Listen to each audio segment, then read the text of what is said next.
Livraria Espírita Culto no Lar. Por 36 anos trabalhando com alcoolismo, mais precisamente com grupos de apoio dentro das casas espíritas, tive a oportunidade de presenciar muitas situações tristes, jocosas, interessantes, dramáticas que resultaram nos meus 4 livros. Alcoolismo, cura, através da conscientização. Meu marido é um alcoólatra. Alcoolismo, as histórias que eles contam, e alcoolismo, no limite do vício. Gostaria de abordar neste livro a relação do alcoolismo com a obsessão, trazendo aos leitores um material para estudo baseado em experiências vividas nestes últimos anos dentro das casas espíritas.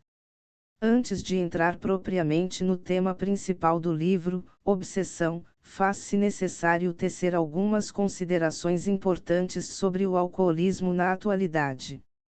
O beber sem medida pode levar a uma enfermidade crônica chamada alcoolismo, ou transtorno do uso do álcool, TUA. Essa prática lidera a lista de abuso de drogas nos Estados Unidos e, em todo o mundo, mais de 3 milhões de homens e mulheres morrem em decorrência do uso nocivo de bebidas alcoólicas. Estas ainda são causa de 5% de todas as doenças mundiais. Os dados são da Organização Mundial da Saúde, OMS. O maior desafio desse quadro é que, na maioria das vezes, a intervenção médica nunca é precoce e, em geral, ela só acontece em decorrência de algum problema de saúde, do envolvimento em acidentes ou problemas legais. Apesar disso, a doença impacta negativamente o status socioeconômico, a saúde mental, as relações interpessoais, a vida profissional e o bem-estar físico. Para boa parte dos que empreendem um tratamento, os recursos são educação do paciente e da família, ajuda psicológica, frequência em grupo de apoio, e medicamentos. As consequências nocivas do mau uso da substância podem ocorrer a curto e longo prazo. Níveis tóxicos do álcool levam à desidratação e à ressaca. Com sobrecarga para o sistema digestivo, náuseas e vômitos aparecem. Doenças cardiovasculares, AVC e hipertensão arterial. Doenças do fígado, aumento gordura local. Esteatose, por exemplo. Pancreatite. Câncer, de boca, fígado, pescoço e cabeça, mama, intestino. Depressão. Demência. Infertilidade. Disfunções sexuais, impotência, ejaculação precoce. Por que as pessoas se tornam alcoolistas? Até o momento não se sabe exatamente por que alguns indivíduos desenvolvem esse transtorno, mas já são conhecidos alguns fatores relacionados. Influências ambientais. Ambiente familiar. Interação social. Genética. Níveis de funcionamento cognitivo. Presença de alguns transtornos de personalidade, distúrbios de desinibição, impulsividade, depressão e dissocialização. Quando é hora de procurar ajuda? Entende-se que o alcoolista deva fazer algumas perguntas para ele mesmo, tais como: eu estou bebendo o álcool ou o álcool está me bebendo? O álcool está afetando minha vida profissional. Estou preocupado com amigos e familiares sobre a forma como estou bebendo. Tenho sentimento de desconforto diante das críticas deles. Sinto culpa por beber. Tenho dificuldade de parar de beber, apesar de pensar em fazê-lo. Sinto necessidade de beber já na primeira hora do dia para superar a ressaca da noite anterior. Se o alcoolista responder sim para algumas destas questões, deverá procurar urgentemente ajuda, ou estará fadado a entrar num processo crônico do alcoolismo levando quase com certeza à morte.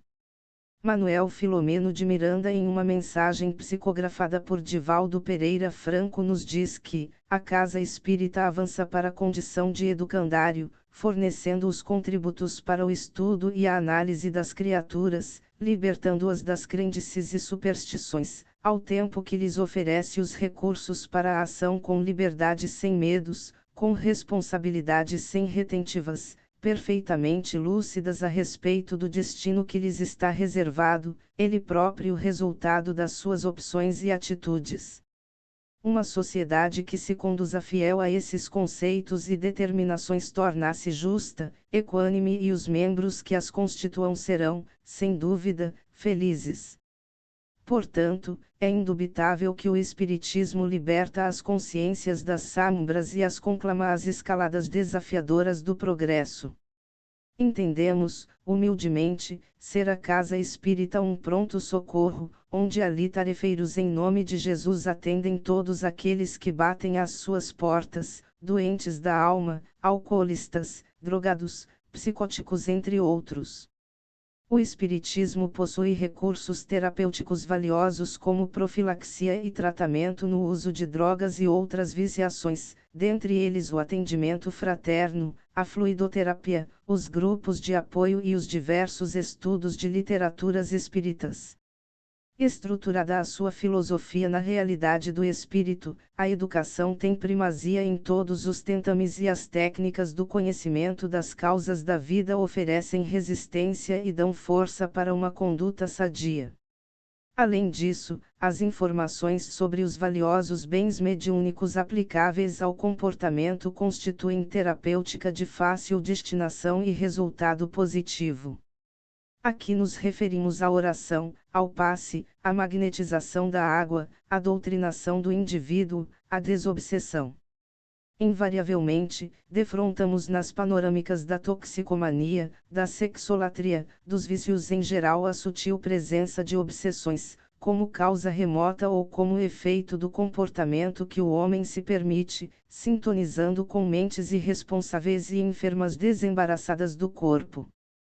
Em todo e qualquer cometimento de socorro a dependentes de vícios, recordemo-nos do respeito que nós devemos a esses enfermos, atendendo-os com carinho e dignificando-os, instando com eles pela recuperação, ao tempo em que lhes apliquemos os recursos espíritas e evangélicos na certeza de resultados finais salutares. Do livro Nas Fronteiras da Loucura, de Manuel Filomeno de Miranda, psicografado pelo médium Divaldo Pereira Franco. Allan Kardec pergunta aos espíritos: os espíritos influem sobre nossos pensamentos e ações? E eles respondem: a esse respeito, sua influência é maior do que podeis imaginar. Muitas vezes são eles que vos dirigem. Nós vivemos em sintonia, se pensamos coisas boas, atraímos coisas boas para nós. Se pensamos coisas ruins, atraímos coisas ruins, é um eterno plantar e colher. Se plantarmos rosas, colheremos rosas, se plantarmos urtigas, colheremos urtigas. Um músico, por exemplo, procura companhias de outros músicos para trocarem experiências, o médico procura outros médicos para também trocarem experiências. O alcoólatra e o drogadito não fogem à regra. Eles procuram companheiros que usam o álcool e as drogas para se locupletarem, atraindo para si, através da sintonia, tanto os desencarnados como os encarnados. A obsessão se dá nos dois planos, pois os alcoólatras e os drogaditos estão nos dois planos da vida.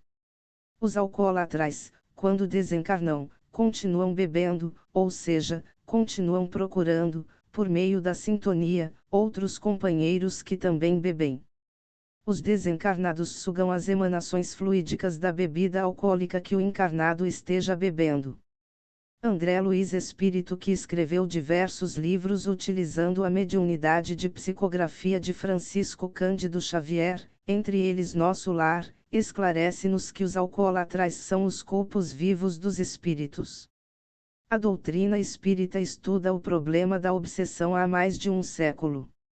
Quando um de nossos irmãos vem para a casa espírita, a fim de receber tratamento, ele passa a recebê-lo, tanto do ponto de vista físico quanto do ponto de vista espiritual. Enquanto estamos tratando do ser encarnado através de palestras evangélicas, esclarecimentos, depoimentos e fluidoterapia, água fluidificada, o plano espiritual maior está tratando dos alcoólatras desencarnados que os acompanham. André Luiz explica-nos que, para cada alcoólatra encarnado há, em média, acompanhando-o de 1 a 5 desencarnados. Se o assistido que está em tratamento na casa espírita, toma consciência de que é um alcoólatra e passa a receber os peces, a água fluidificada e a ouvir as palestras evangélicas, o seu padrão vibratório começa a mudar. Consequentemente, os espíritos que o acompanham, começam a se afastar, pois já não existe mais a conexão. O plano espiritual maior acolhe e encaminha esses espíritos para tratamentos em grandes colônias espirituais e educandários, com muito mais propriedade do que nós, preparando-os para novas reencarnações de provas ou resgates. Os mentores espirituais nos esclarecem que, em nossas reuniões de assistência aos alcoólatras são trazidos centenas de espíritos falidos por conta do vício, para serem tratados e estudarem conosco, preparando-se para futuras encarnações.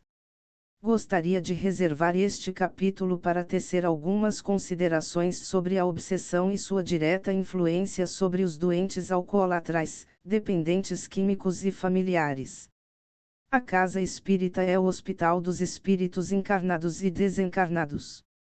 Quando um ser, encarnado ou desencarnado, vem para a casa espírita para tratamento, junto dele vêm espíritos que estão a escravizá-lo numa simbiose doentia. Numa casa espírita bem estruturada, tarefeiros especializados recebem esses doentes da alma e do corpo, encaminhando-os para o tratamento por meio dos peces. Nesse momento, o plano espiritual maior separa os espíritos obsessores, que nada mais são que espíritos doentes, para que sejam direcionados às câmaras de contenção, sendo encaminhados oportunamente para salas de desobsessão, onde tanto o encarnado quanto o desencarnado receberão tratamento. Durante esses anos de trabalho com alcoolismo dentro das casas espíritas, tive a oportunidade de participar de diversas reuniões de desobsessão, e gostaria de destacar alguns casos relevantes para nossos estudos. Certa vez, apresentou-se um espírito totalmente alcoolizado implorando que lhe servissem uma dose de cachaça, pois precisava muito beber. Estava desesperado. Após o diálogo, com a ajuda do plano espiritual maior, a equipe de trabalhadores da reunião, médiuns e dialogador, conseguiu esclarecê-lo que ele já havia desencarnado há muito tempo, ou seja, deixado e seu veículo físico e que não havia necessidade dele estar bebendo. Neste momento ele toma consciência de sua situação e é recolhido pelos mensageiros de Jesus, para ser levado às colônias espirituais, para tratamento e libertação. Noutra situação, o espírito comunicante queixava-se de muitas dores abdominais, relatava estar preso em um limbo, gritava de dores e pedia socorro. Soubemos posteriormente, que já havia muitos anos que ele se encontrava nessa tormenta, nesse inferno.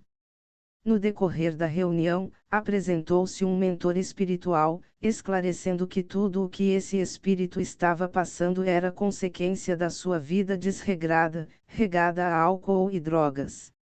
Mas ele seria socorrido e encaminhado às colônias espirituais especializadas, pois as preces de sua mãezinha tinham sido atendidas em favor de seu filho. O espírito André Luiz, no livro Nos Domínios da Mediunidade, psicografado pelo querido Francisco Cândido Xavier, informa que os espíritos que vivenciarão, no plano material, incursões pelo vale dos vícios, tais como alcoolismo, tabagismo, drogadição, sexolatria, criaram situações que impregnaram em seus perispíritos miasmas negativos, marcando em definitivo seu futuro. O nobre espírito ainda diz que somente com dolorosas reencarnações, o que significa tremenda luta expiatória para as almas necrosadas no vício, tais espíritos estarão libertos. Alguns exemplos de expiações ou provações: a síndrome de Down, a hidrocefalia, a paralisia, a cegueira, a epilepsia secundária, a alienação mental, o aleijão de nascença e muitos outros recursos, angustiosos embora, mas necessários, e que podem funcionar, em benefício da mente desequilibrada, desde o berço, em plena fase infantil. Na maioria das vezes, semelhantes processos de cura, prodigalizam bons resultados pelas provações obrigatórias que oferecem. Sob o ponto de vista espírita, um dos aspectos a ser considerado é a obsessão sobre os alcoólatras. O dependente do álcool é, em muitos casos, acompanhado por dois tipos de obsessores, os ectoparasitas, e os endoparasitas espirituais. Chamam-se ectoparasitas aqueles espíritos que costumam frequentar bares ou locais de bebedeira, alimentando-se dos vapors etílicos que absorvem para seu corpo espiritual, perispírito. Os endoparasitas espirituais são de mais grave consequência, pois se ligam ao corpo espiritual do beberrão, prendendo-se ao chakra, ou centro energético, esplênico, região do umbigo, do mesmo, onde vampirizam o fluido vital, energia vital. O alcoolista crônico costuma ser rodeado de larvas espirituais, oriundas de formas pensamentos. São realidades energéticas criadas e mantidas pelos nossos pensamentos habituais. Essas criações mentais são também conhecidas como larvas astrais ou miasmas. São ideias projetadas pela mente humana e materializadas no mundo astral, que se mantém pela força de nossos pensamentos. Possuem características, como formato e cor, definidas e, quanto mais claro, constante e forte for o pensamento sobre determinado assunto, mais clara, forte e definida será também a forma pensamento gerada. Essas larvas se ficham ao perispírito, fato esse descrito por autores espirituais e observado por médiuns videntes. Quando o viciado ingere álcool, bebida alcoólica, há uma expansão de sua consciência e as energias ou fluidos desequilibrados que se encontravam retidos, saem para a superfície da sua aura atraindo os seus perseguidores espirituais. Um caso de enxertia fluídica eis como André Luiz relata, em sua obra citada, o caso Cláudio Nogueira. Estando Cláudio sentado na sala de seu apartamento, aconteceu de repente o imprevisto. Os desencarnados vistos à entrada do apartamento penetraram a sala e, agindo sem cerimônia, abordaram o chefe da casa. "Beber, meu caro, quero beber", gritou um deles, tateando-lhe um dos ombros. Cláudio mantinha-se atento à leitura de um jornal e nada ouviu. Contudo, se não possuía tímpanos físicos para registrar a petição, trazia na cabeça a caixa acústica da mente sintonizada com o apelante. O espírito repetiu, pois, a solicitação, algumas vezes, na atitude do hipnotizador que insufla o próprio desejo, reafirmando uma ordem. O resultado não demorou. Viu-se o paciente desviar-se do jornal e deixar-se envolver pelo desejo de beber um trago de uísque, convicto de que buscava a bebida exclusivamente por si. Abrigando a sugestão, o pensamento de Cláudio transmudou-se, rápido. Beber, beber, e a sede de aguardente se lhe articulou na ideia, ganhando forma. A mucosa pituitária se lhe aguçou, como que mais fortemente impregnada do cheiro acre que vagueava no ar. O espírito malicioso coçou-lhe brandamente os gorgomilos, e indefinível secura constringiu-lhe a laringe. O espírito sagaz percebeu-lhe, então, a adesão tácita e colou-se a ele. De começo, a carícia leve, depois da carícia, o abraço envolvente, e depois do abraço, a associação recíproca. Integraram-se ambos em exótico sucesso de enxertia fluídica. Produziu-se ali, refere André Luiz, algo semelhante ao encaixe perfeito. Cláudio, o homem, absorvia o desencarnado, à guisa de sapato que se ajusta ao pé. Fundiram-se os dois, como se morassem num só corpo. Altura idêntica. Volume igual. Movimentos sincrônicos. Identificação positiva. Levantaram-se a um tempo e giraram integralmente incorporados um ao outro, na área estreita, arrebatando o frasco de uísque. Não se podia dizer a quem atribuir o impulso inicial de semelhante gesto, se a Cláudio que admitia a instigação, ou se ao obsessor que a propunha. A talagada rolou através da garganta, que se exprimia por dualidade singular, ambos os dipsômanos estalaram a língua de prazer, em ação simultânea. Desmanchou-se então a parelha e Cláudio se dispunha a sentar, quando o outro espírito investiu sobre ele e protestou: eu também quero, reavivando-se no encarnado a sugestão que esmorecia. Absolutamente passivo diante da sugestão, Cláudio reconstituiu, mecanicamente, a impressão de insaciedade.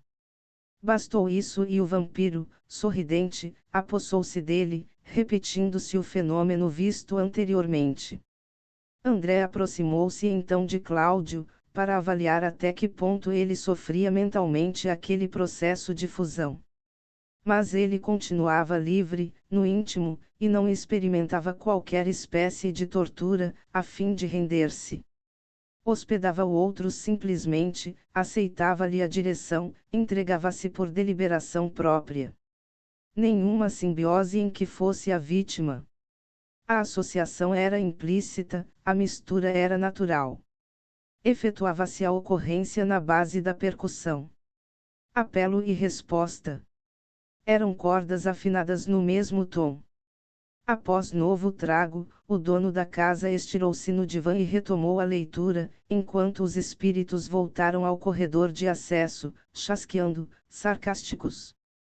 Justapondo-se sutilmente cérebro a cérebro, mente a mente, vontade dominante sobre vontade que se deixa dominar, órgão a órgão, através do perispírito pelo qual se identifica com o encarnado, a cada sessão feita pelo hospedeiro, mais coercitiva se faz a presença do hóspede, que se transforma em parasita insidioso, nos bastidores da obsessão. Manuel Filomeno de Miranda, psicografia de Divaldo Pereira Franco, examinando a obsessão.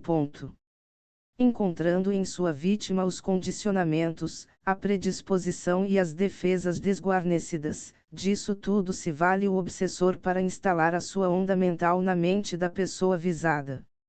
A interferência se dá por processo análogo ao que acontece no rádio, quando uma emissora clandestina passa a utilizar determinada frequência operada por outra, prejudicando-lhe a transmissão.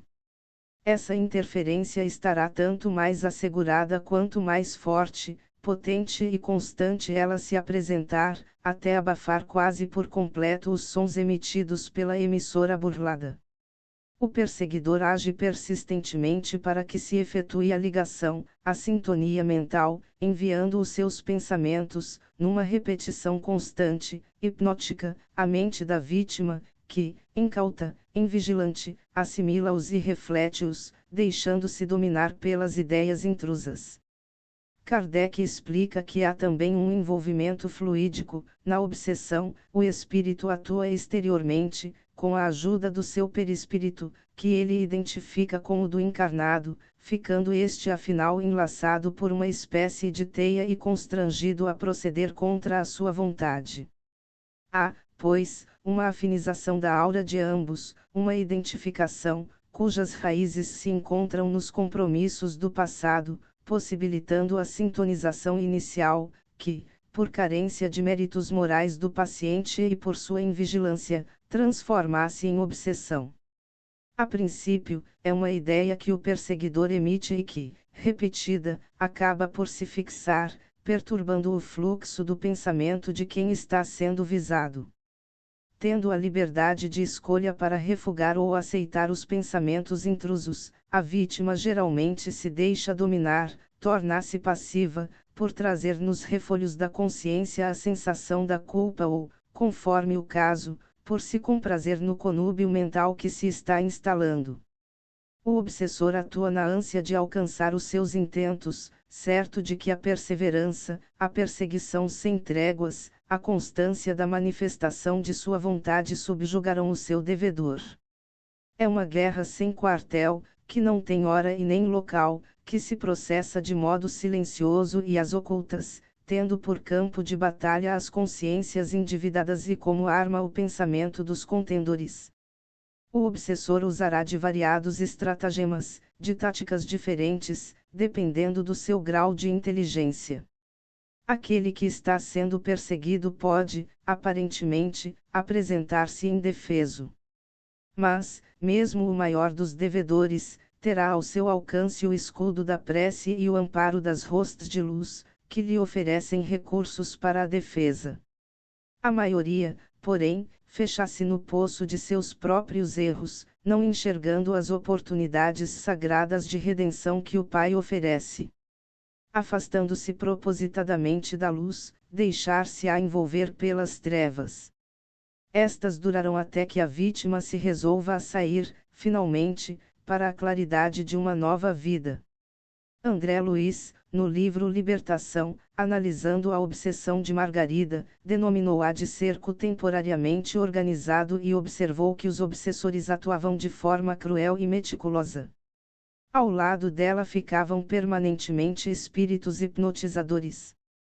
Entre as técnicas utilizadas por eles, ressaltamos o que se poderia chamar de vibrações maléficas, isto é, energias desequilibrantes e perturbadoras que eram aplicadas pelos algozes com a finalidade de prostrá-la, colocando-a completamente vencida. Além da constrição mental, o perseguidor se utiliza também do envolvimento fluídico, o que torna o paciente combalido, com as suas forças debilitadas, chegando até ao estado de prostração total. Dessa forma ele não tem condições de lutar por si mesmo, cerceado mentalmente e enfraquecido fisicamente. Após consolidar o cerco, o obsessor passa a controlar sua vítima por telepatia, favorecida agora pela sintonia mental que se estabeleceu entre ambos. Essa comunhão mental é estreita e, ainda que à distância, o perseguidor controla o perseguido, que age teleguiado pela mente mais forte. Não podemos perder de vista que isto acontece porque os seres humanos, desviados dos ritos caminhos, preferem situar-se mentalmente em faixas inferiores, escolhendo com esse comportamento as suas próprias companhias espirituais. A doutrina espírita tem vasto material para pesquisa trazido pelos espíritos que nos esclarecem a relação do envolvimento dos espíritos desencarnados com os espíritos encarnados. O alcoolista, este ser sofrido que muitas vezes já nasce trazendo tendências para a alcoolatria, carrega no perispírito as marcas de suas encarnações pregressas. Normalmente reencarna em lores onde vários membros da família já têm um histórico com o alcoolismo, ou em lores de espíritos que se predispõem a ajudá-lo em uma nova reencarnação. Apresento, na segunda parte do livro, um conto com dados fictícios tirados da vida real com enfoque no alcoolismo, na obsessão e na redenção de um grupo de espíritos que se reconciliam através do amor. Apogeu do século XVI, ano 1580, dia 15 de fevereiro. Vamos encontrar o Coronel Bento Medeiros em sua fazenda de engenho de açúcar, uma das maiores da região da Chapada Diamantina na Bahia colonial. A sede da fazenda estava em festa, pois nascia seu primogênito que receberia o nome de Alberto. Dona Anita, sua esposa, estava muito feliz em dar à luz o seu menino que tanto era esperado pelo Coronel Bento. O coronel não se contentava de alegria, já que aguardava ansioso o nascimento deste filho que daria sequência à saga dos Medeiros. Amanhã parecia sorrir a todos os empregados e escravos.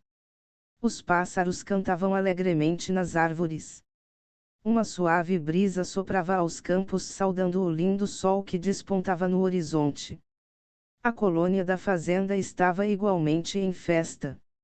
O senhor Galdino Mendes e sua esposa Teresa, recebiam também naquela manhã a chegada de uma linda menina, a qual recebera o nome de Laura. Galdino e Teresa eram colonos da fazenda, nascidos na Bahia, mais precisamente em Salvador. haviam sido contratados pelo Coronel Bento para trabalharem na lida da cana-de-açúcar há muitos anos. Teresa, com o passar dos anos, passou a trabalhar na Casa Grande, servindo Sinhá Anita, e Galdino era um dos braços direitos do coronel. Naquele dia, a lida na fazenda foi suspensa, visto que o coronel pretendia realizar uma grande festividade reunindo os colonos e os escravos. Coronel Bento era muito bom, tratava os colonos e os escravos com respeito e justiça. O tempo passou. Encontramos Alberto e Laura com 6 anos, estudando juntos na escolinha da colônia, onde lá conhecem Tunico, filho de um colono, e os 3 se tornam grandes amigos. As 3 crianças estavam sempre juntas a brincar, ora na colônia, ora na Casa Grande. Com o passar do tempo, Sinhozinho Alberto foi levado a estudar em Salvador, em colégio particular dos jesuítas. Laura continuava na fazenda, estudando na escolinha local com Tunico. Nas férias escolares, os 3, agora jovens, sempre se encontravam. Estamos no ano de 1600, Alberto e Laura completando 20 anos de juventude.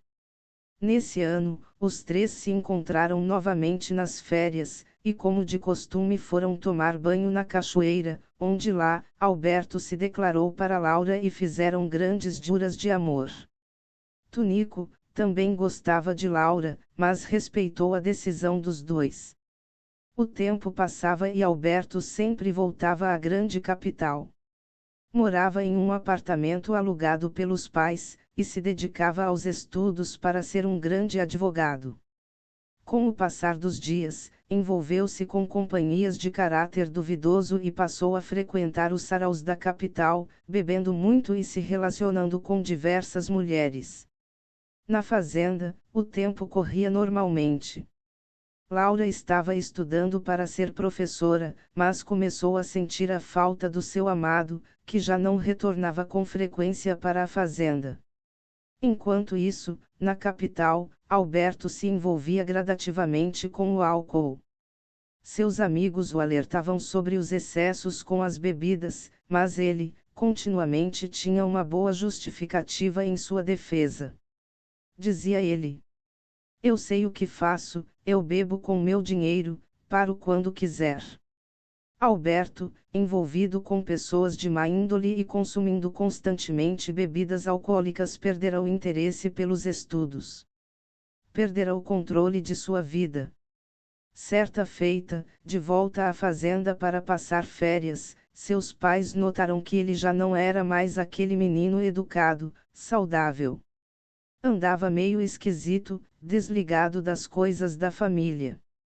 Já não demonstrava interesse por sua amada Laura. Laura, por sua vez, estava preocupada com as atitudes de seu amado, porque seu comportamento não era o mesmo da juventude. Alberto deixara de ser aquele jovem rapaz, a qual ela trocou juras de amor. Passaram-se 5 anos. Alberto está de volta à capital, aos amigos de corpos e ligado a espíritos inferiores, que pela sintonia mental e fluídica começavam a se apossar de sua mente, dominando sua vontade, ficando assim, à mercê de suas ordens. Já havia abandonado a faculdade, e seus pais nem sabiam. Alberto não revelou esse fato aos pais. Laura, cansada de esperar seu amado e sem demonstração de interesse por parte dele, deu início a um novo relacionamento. Tratava-se de Tunico, bom rapaz que havia sido criado na lida de cana, como quase todos os colonos trabalhadores da fazenda. Tunico crescera na companhia de Laura e de Alberto. Estudaram juntos na infância. Com o passar do tempo, nasceu uma grande amizade por Laura, que se tornou em grande amor.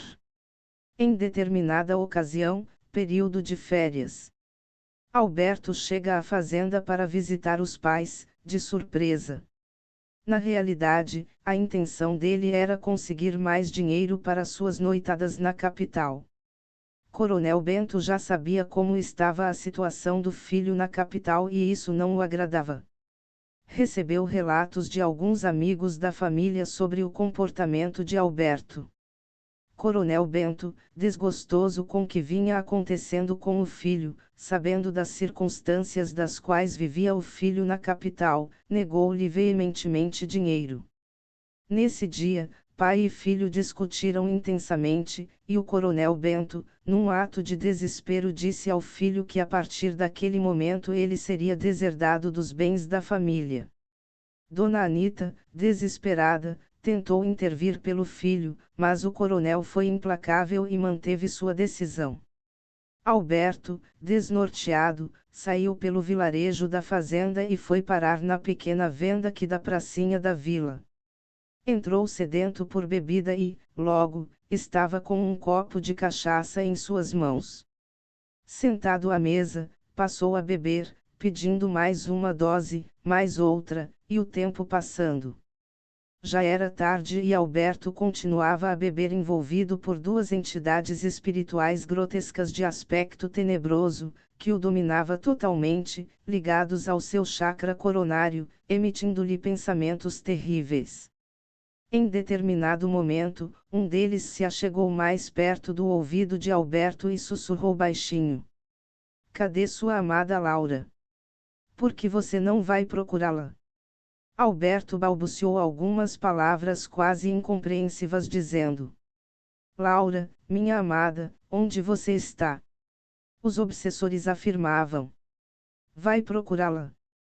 Vai procurá-la. Ela te deixou por outro. Esse é o momento de você tirar satisfação, de resolver essa parada." Alberto então, por impulso, levanta-se da mesa e sai cambaleante pela porta da venda, cruzando a pracinha afora, à procura de sua amada, deixando algumas pessoas que o viam naquele estado, preocupadas. Seu Venâncio, dono da venda e que assistirá à cena de Alberto se embriagando, chama seu neto e pede-lhe que vá ter com sinhá Anita, pondo-lhe a par do que estava acontecendo, mas orienta-o para não relatar o fato ao Coronel Bento. Alberto, comandado pelos dois espíritos obsessores, sai à procura de Laura e a encontra, sentada no coreto da praça a conversar com Tunico, seu namorado. Ao ver os dois, Alberto dispara palavras de baixo calão ofendendo Laura e Tunico. Tunico, educadamente, dispõe-se a conversar com Alberto, mas este, envolvido pelas duas entidades, parte para o combate e saca a sua peixeira, que sempre trazia com ele, e desfere um golpe mortal em Tunico. Laura, desesperada, aproxima-se dos dois, tentando separá-los e também acaba atingida com um golpe em seu abdômen, tirando-lhe a vida instantaneamente.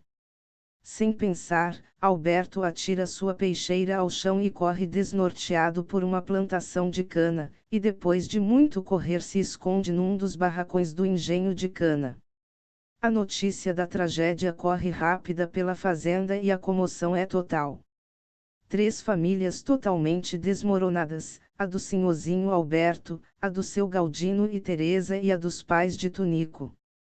Quando sinhá Anita recebe a notícia, sente o mundo desmoronar e o chão desabar sob seus pés, caindo desmaiada, na sala da casa grande, ironicamente sendo acalentada por Dona Teresa que, igualmente, encontrava-se em choque. Ambas se consolam, em choros de aflição e desespero. Coronel Bento fica atormentado, pois jamais em sua vida, pensava que viveria uma situação assim com sua família. Um filho criado com tanto amor, educado e preparado para assumir o império da cana-de-açúcar. Agora vê seus sonhos desmoronando em ruínas com o acontecido, e coloca todos os seus empregados à procura de Alberto, mas não conseguem achá-lo. No dia seguinte, pela manhã, a comoção era total no Arraial dos Medeiros. 2 corpos sendo velados na capelinha da fazenda, o de Laura e o de Tunico. Sinhá Anita tentava consolar os pais de Laura e de Tunico. Coronel Bento, totalmente desolado, sentado num canto da igrejinha, era consolado pelos amigos fazendeiros da região. Enquanto isso, Alberto, que conhecia bem os caminhos da fazenda, furtivamente voltava à casa grande, sede da fazenda, aproveitando que estavam todos na igreja, conseguiu furtar algum dinheiro e algumas peças de ouro da família, separou algumas mudas de roupas e fugiu para a capital baiana. Acima da cidade de São Salvador, vamos encontrar uma das colônias espirituais de socorro aos que desencarnam naquela região. Trata-se da colônia Redenção, fundada pelos portugueses no início da colonização do Brasil. Grandes pavilhões, cercados de amplas praças, e dentre esses pavilhões, encontrava-se um grande hospital que recebia os espíritos desencarnados da região de Salvador. Avistamos em um grande quarto, diversos espíritos recém-desencarnados em tratamento, entre eles o casal Laura e Tunico.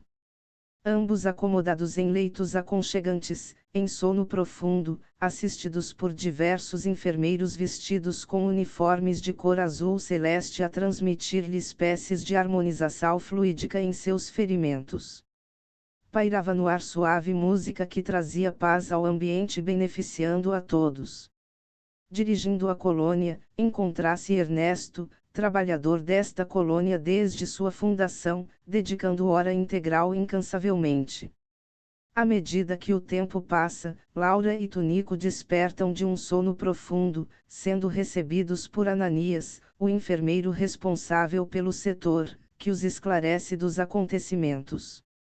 O prestativo enfermeiro informa-os que, em breve, serão atendidos por Ernesto, o venerando diretor da colônia. Na colônia Redenção, todos os dias ao pôr do sol, Ernesto faz uma prece a Deus e a Jesus, agradecendo pelo equilíbrio da colônia e pelo amparo dos mensageiros do Cristo.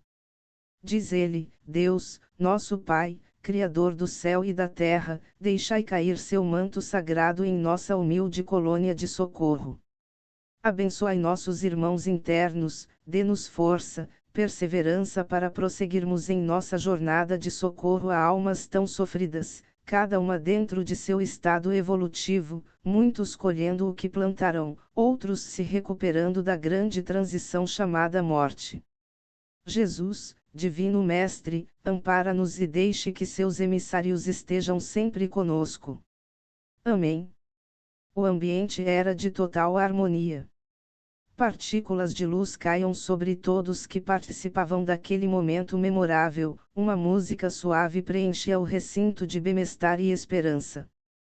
Passado este momento, Ernesto solicita a Ananias a presença dos dois enfermos, Laura e Tunico, para uma conversa esclarecedora. Laura e Tunico são encaminhados a um salão onde Ernesto os aguardava com toda a sua simplicidade, transmitindo segurança ao casal. Assim que os dois avançaram às portas do agradável salão, Ernesto direcionou-os a duas poltronas para que se acomodassem confortavelmente. Ernesto então começou a discorrer: Meus queridos irmãos, Jesus seja convosco. Somos espíritos eternos, criados por Deus para a evolução. Todos nós estamos cumprindo nossas jornadas evolutivas, ora encarnados, ora desencarnados. Os dois ouviam atentamente as explicações, e o venerando diretor prosseguiu: Não cai uma folha de uma árvore, se não for pelos desígnios de Deus, nosso Pai.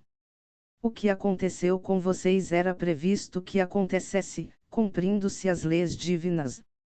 Você, Laura, Tunico e Alberto já viveram várias encarnações juntos. E numa das últimas encarnações, você, Laura, e Tunico, mataram Alberto para que pudessem ficar com sua herança. A lei de Deus se cumpre. Resume-se em plantar e colher. Não importa quando e como, mas um dia a lei se cumpre e foi o que aconteceu com vocês. Laura e Tunico estavam atônitos com a revelação, mas Ernesto, percebendo suas aflições, tranquilizou-os dizendo: Não se preocupem. Vocês ficarão um bom período aqui na colônia, em tratamento. Poderão estudar e compreender as leis divinas. Com o tempo entenderão que tudo faz sentido. Assim, Ernesto abençoou o casal, e chamando Ananias, solicitou que os encaminhasse ao Departamento de Recuperação e Assistência, onde teriam suas necessidades atendidas. Já havia se passado alguns anos, e encontramos a fazenda de engenho do coronel em sua rotina de trabalho a todo o vapor. O ocorrido do passado aproximou as duas mães, Sinhá Anita e Dona Teresa, mães de Alberto e Laura, respectivamente, que eram espíritos afins de outras encarnações. Coronel Bento continuava a tocar a fazenda, mas se tornou um homem muito triste, pois não teve mais notícias de seu filho desde o trágico acontecimento, que culminou com as mortes de Laura e Tunico.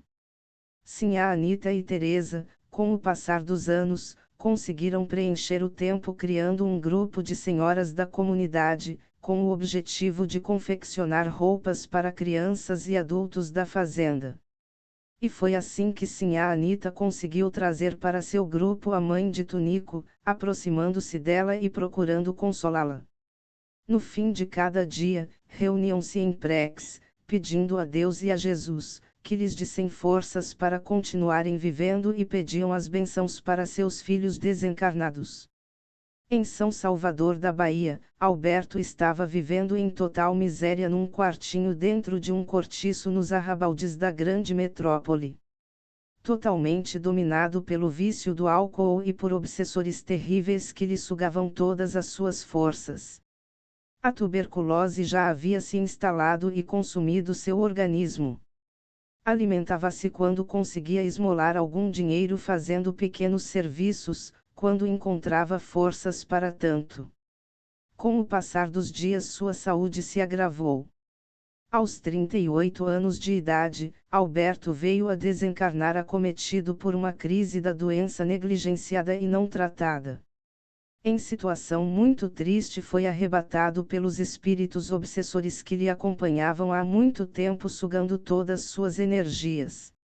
Em um plano extrafísico, plasmado por entidades inferiores, como se fosse um deserto extremamente árido, com céu cinzento e nuvens avermelhadas, regiões abismais e cheios de espíritos chumbados ao solo, desacordados, com aspectos cadavéricos e magérrimos colados à terra, encontrasse Alberto. Boa parte desses espíritos, enquanto estiveram encarnados tiveram problemas com álcool e drogas. É nesse cenário que se encontra Alberto, preso nessa teia, face sua inconsciência comprometida ao seu passado tenebroso. Sua mente tão perturbada e desequilibrada projeta-se no ambiente em que se encontra. Cenas passavam pela sua mente como se fossem que mostravam o momento em que assassinava Laura e Tunico. Alberto ouve gritos: "Assassino! Assassino!" Nesta situação, ora acordado, ora em coma, sofria as consequências de suas atitudes enquanto encarnado. Laura e Tunico, totalmente recuperados de seus ferimentos, estão integrados aos afazeres da colônia. Trabalhando na enfermaria, recepcionando os espíritos que chegavam à colônia para atendimento e tratamento. Fizeram cursos de aprimoramento, entre eles o de fluidoterapia para manipular fluidos, e curso para operar aparelhos semelhantes aos que conhecemos nos hospitais da Terra. Auxiliavam, da mesma forma, os enfermeiros no tratamento dos enfermos e nos demais afazeres da enfermaria. Ao cair da tarde, os tarefeiros de redenção aguardavam ilustre visita de um espírito mensageiro do plano maior, pertencente a um escol de espíritos de relevância e importância para a colônia. Em horário pré-estabelecido pelo venerando Ernesto com o plano maior, os tarefeiros da colônia foram chamados ao grande salão nobre. Os tarefeiros em trabalho emergencial, sem poderem se ausentar de seus postos, acompanhariam o pronunciamento do ilustre visitante pelos telões espalhados nas diversas dependências da colônia. O silêncio do ambiente cedeu lugar à suave melodia preenchendo o grande salão de paz e bem-estar. Todos aguardavam, ansiosos, a palavra do mensageiro do Cristo. Do teto, flores azuis de diversos matizes e gotículas luminosas caiam sob os presentes, proporcionando harmonia, edificando ainda mais o ambiente com particular espetáculo da natureza. Ao fundo, em tela gigantesca, desenhava-se prodigioso quadro de luz fantástica que, num determinado momento, passou a projetar a figura excelsa do aguardado visitante. Trajando túnica clara e manto azul cintilante, o nobre espírito com a aparência de um ancião da terra sauda os presentes com sua doce voz: "A paz do Cristo esteja convosco." Após cumprimentar as autoridades responsáveis pelo bom funcionamento da colônia e agradecer a Deus pela oportunidade do intercâmbio e da nobre tarefa, o augusto visitante inicia sua mensagem: "O amor é a energia criadora e mantenedora do universo, constituído por essência divina. É um tesouro que, quanto mais se divide, mais se multiplica, e se enriquece à medida que se reparte, mais se agiganta, na razão que mais se doa. Fixa-se com mais poder, quanto mais se irradia. Nunca perece, porque não desfalece nem se enfraquece, desde que sua força reside no ato mesmo de doar-se, de tornar-se vida. Assim como o ar é indispensável para a existência orgânica, o amor é o oxigênio para a alma, sem o qual a mesma se enfraquece e perde o sentido de viver. É imbatível, porque sempre triunfa sobre todas as vicissitudes e ciladas. Quando aparente de caráter sensualista, que busca apenas o prazer imediato, se debilita e se envenena, ou se entorpece, dando lugar à frustração. Quando real, estruturado e maduro, que espera, estimula, renova, não se satura, é sempre novo, ideal, harmônio, sem altibaixos emocionais. Une as pessoas, porque reúne as almas, identifica-as no prazer geral da fraternidade, alimentando o corpo e dulcificando o eu profundo. O prazer legítimo decorre do amor pleno, gerador da felicidade, enquanto o comum é devorador de energias e de formação angustiante. O estado de prazer difere daquele de plenitude, em razão de o primeiro ser fugaz, enquanto o segundo é permanente, mesmo que sob a injunção de relativas aflições e problemas, desafios que podem e dever ser vencidos. Somente o amor real consegue distingui-los e os pode unir quando se apresentem esporádicos. A ambição, a posse, a inquietação geradora de insegurança, ciúme, incerteza, ansiedade afetiva, cobrança de carinhos e atenções, a necessidade de ser amado, caracterizam o estágio do amor infantil, obsessivo, dominador, que pensa exclusivamente em si antes que no ser amado. A confiança, suave, doce e tranquila, a alegria natural e sem alarde, a exteriorização do bem que se pode e se deve executar, a compaixão dinâmica, a não posse, a não dependência, não exigência, são benesses do amor pleno, pacificador e morredouro. Mesmo que se modifiquem os quadros existenciais, se alterem as manifestações da afetividade do ser amado, o amor permanece libertador, confiante, indestrutível. Nunca se impõe, porque é espontâneo como a própria vida e irradia-se mimetizando, contagiando de júbilos e paz. Expande-se como um perfume que impregna, agradável, suavemente, porque não é agressivo nem embriagador ou apaixonado. O amor não se apega, não sofre a falta, mas frui sempre porque vive no íntimo do ser e não das gratificações que o amado oferece. O amor deve ser sempre o ponto de partida de todas as aspirações e a etapa final de todos os anseios humanos. Ao término da mensagem, todos na assembleia estavam em êxtase e derramavam lágrimas de júbilo e gratidão a Deus. O divino mensageiro despediu-se dizendo: "Fiquem com a paz de Jesus, nosso querido Mestre." De volta às atividades na enfermaria, Laura, Tunico comentavam o acontecido cheios de entusiasmo. Ao concluir mais um turno de trabalho edificante, os dois se dirigiram aos seus aposentos para o merecido descanso. No dia seguinte, no primeiro horário da manhã, Ananias chamou-os, pois Ernesto queria vê-los. Os dois foram então conduzidos ao salão onde Ernesto os aguardava. Sejam bem-vindos, caros irmãos. A paz do Cristo esteja convosco, saudou o diretor de redenção. Assim que os dois se acomodaram, Ernesto iniciou: recebemos notícias de nossos postos avançados no umbral, que Alberto lá se encontra em estado deplorável, colhendo os frutos que plantou em sua vida pregressa envolvido com o álcool e espíritos trevosos. Por outro lado, é de nosso conhecimento que sua mãezinha Sinhá Anita tem orado todos os dias por ele, abrindo assim um canal de libertação para Alberto. Com isso, o plano maior nos autorizou resgatá-lo e o faremos em breve. Laura e Tunico ficaram felizes com a notícia, mas Ernesto lhes explicou que ele ficaria em uma ala especial de tratamento para suicidas e alcoólatras. No início do dia seguinte, Ernesto determinou a Ananias que preparasse um grupo de batedores para resgatar Alberto. Ananias e mais alguns irmãos socorristas, apoiados por enormes cães batedores da raça Doberman, seguiram as zonas inferiores. O lugar causava total tristeza. Almas infelizes a gritarem por socorro sendo chicoteadas por espíritos que vestiam capas pretas, outras, com seus corpos mergulhados em lamaçais fétidos querendo sair daquele lugar, mas quanto mais se debatiam, mais afundavam. Os cães batedores iam à frente protegendo a caravana do assédio de espíritos trevosos que pronunciavam xingamentos e tentavam se aproximar deles. Assim que alcançaram Alberto, criaram um cordão fluídico para que pudessem socorrê-lo.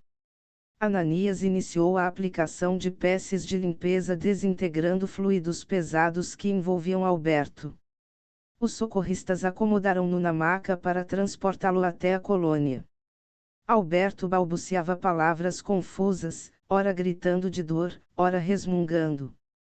Nesse momento, grande faixo de luz se abriu acima da caravana, como se fora um portal, e a caravana deixou aquele ambiente, retornando à colônia. Na colônia Redenção, Alberto é recebido em ala específica para cuidados de suicidas e dependentes químicos, ala essa diferente da que se encontram Laura e Tunico.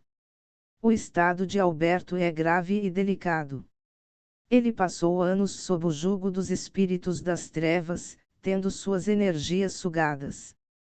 Ananias adentra ao recinto acompanhado de alguns enfermeiros iniciando, assim, o tratamento em Alberto com peças revigorantes. Um aparelho emissor de luzes coloridas é colocado na região de seu abdômen, onde é possível ver, nitidamente, energias negativas saindo de seu organismo e evaporando-se pelo ambiente. Diuturnamente uma equipe de enfermeiros e tarefeiros dedica-se ao bem-estar e Alberto. O tempo passa célere na colônia Redenção.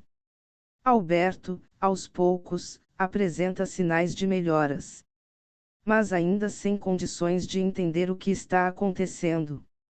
Diariamente, Ananias comparece ao seu leito, prestando-lhe assistência e acompanhando sua evolução, transmite-lhe peças revigorantes acalmando seu espírito.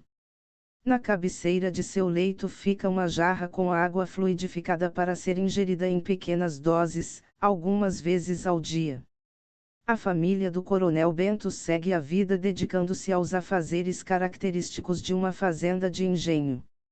Inesperadamente, num dia qualquer Coronel Bento e Sinhá Anita recebem a visita de um grande amigo da capital baiana. Esse amigo traz uma notícia muito triste à família, a morte de Alberto. Relata que tomou conhecimento que Alberto fora enterrado como indigente num dos cemitérios da capital. Coronel Bento e Sinhá Anita ficaram chocados. Sinhá Anita pede encarecidamente ao coronel que permita o traslado do corpo de seu filho para a fazenda, pois quer sepultá-lo com Laura e Tunico para que descansem em paz. O coronel, tomado de compaixão, concorda com o pedido da esposa e solicita, imediatamente, providências para que o corpo de seu filho estivesse em breve na fazenda. numa manhã ensolarada, em que a brisa soprava suavemente nos campos e os pássaros cantavam alegremente, o corpo de Alberto foi baixado à sepultura da família junto dos túmulos de Laura e Tunico. O padre da comunidade fez uma prece fervorosa encomendando o corpo de Alberto ao céu. Toda a comunidade estava ali reunida orando pelos três amigos. Passado o momento emocionante, a rotina se restabeleceu na fazenda de engenho. À noitinha, sinhá Anita conversava com Dona Teresa, dizendo que agora ela estava mais tranquila, com o coração em paz, tendo o corpo de seu filho mais perto, e juntas entoaram uma oração a Deus pedindo pelas almas de seus filhos. Passados alguns anos, Alberto encontra-se em plena recuperação. Em majestoso jardim, adornado por lindas flores coloridas e de aromas indescritíveis, venerando Ernesto o recebe, dizendo-lhe: Alberto, meu querido irmão, as leis divinas se cumprem. E continua: você se envolveu com pessoas menos felizes que o levou ao vício do álcool, ligando-o a espíritos obsessores, destruindo sua vida. Essa situação o fez tomar decisões equivocadas, impensadas, resultando na morte de seus melhores amigos, Laura e Tunico. Alberto ouvia atentamente os esclarecimentos do venerando Ernesto, que emendou: somos espíritos eternos criados para a evolução e progresso, nascidos simples e ignorantes, tendo como meta a angelitude. Quando, nesse percurso, desviamo-nos das leis divinas, assumimos débitos que deveremos arcar no futuro. Jesus, o nosso divino mestre, já nos alertava: embainha a tua espada, porque todos os que lançarem mão da espada a espada morrerão. Precisamos entender a profundidade desse ensinamento. Toda vez que atingimos nosso próximo, seja da forma que for, com palavras ou com atos, estamos infringindo as leis divinas e isso ficará gravado em nosso íntimo. Assim, a lei de justiça se cumprirá em tempo oportuno. Você, Alberto, nessa última encarnação, pôs termo à vida de seus melhores amigos, que tinham um projeto reencarnatório delineado juntos, que, por suas mãos foi ceifado. Por isso, meu caro irmão, você passará um período em tratamento aqui, em nossa colônia, aguardando orientações do plano maior para seu futuro. Alberto, mais reconfortado e com o coração mais aliviado pelas explicações de Ernesto, foi levado de volta ao seu pavilhão para continuar sua investida no aprimoramento espiritual. Na manhã seguinte, o sol brilhava intensamente na colônia Redenção. Suave música envolvia todo o jardim que embelezava e coloria a colônia. Laura e Tunico foram chamados ao salão nobre para conversarem com Ernesto.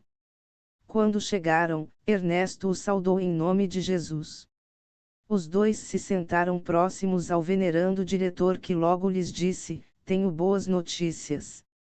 Vocês, Laura e Tunico, irão reencarnar em breve, e receberão como filho o nosso querido Alberto. A lei de amor se cumpre. Como pais de Alberto, vocês poderão amá-lo como ele necessita. Vão ampará-lo, educá-lo e ensiná-lo novos conceitos de vida, afastando-o, assim, das más companhias e do alcoolismo que veio ceifar sua vida. Vocês reencarnarão em breve, mas Alberto ainda ficará na colônia em tratamento por um determinado período até adquirir condições de retornar ao veículo físico. O dia tão esperado por todos na colônia Redenção chegou. Ernesto, Ananias, e os enfermeiros estavam radiantes, pois Laura e Tunico estavam retornando à terra, mais precisamente à cidade de São Salvador da Bahia. Votos de coragem e de esperança eram ditos pelos cidadãos de Redenção. Lágrimas de alegria eram derramadas por muitos que aguardavam semelhante momento. Ernesto fecha os olhos e com um sorriso nos lábios pede a Deus, em pensamento, o amparo e a proteção aos dois irmãos para que não sucumbam em oportuna missão. Respira fundo e diz: que Deus os abençoe e Jesus lhes guie os passos. Assim seja, meus irmãos, Assim seja. As leis divinas se cumprem. Passados 25 anos da reencarnação de Laura e Tunico, vamos encontrá-los casados, vivendo em uma singela casa nos arrabaldes de Salvador. Estão felizes porque Laura está grávida de 9 meses, e em seu ventre resplandece a chegada de um lindo menino que receberá na pia batismal, o nome de Alberto. No céu, os anjos cantam hinos de louvor a Deus, e na colônia Redenção, Ernesto e Ananias unem-se em oração e louvor a Deus, jubilosos por mais uma missão cumprida. Fim.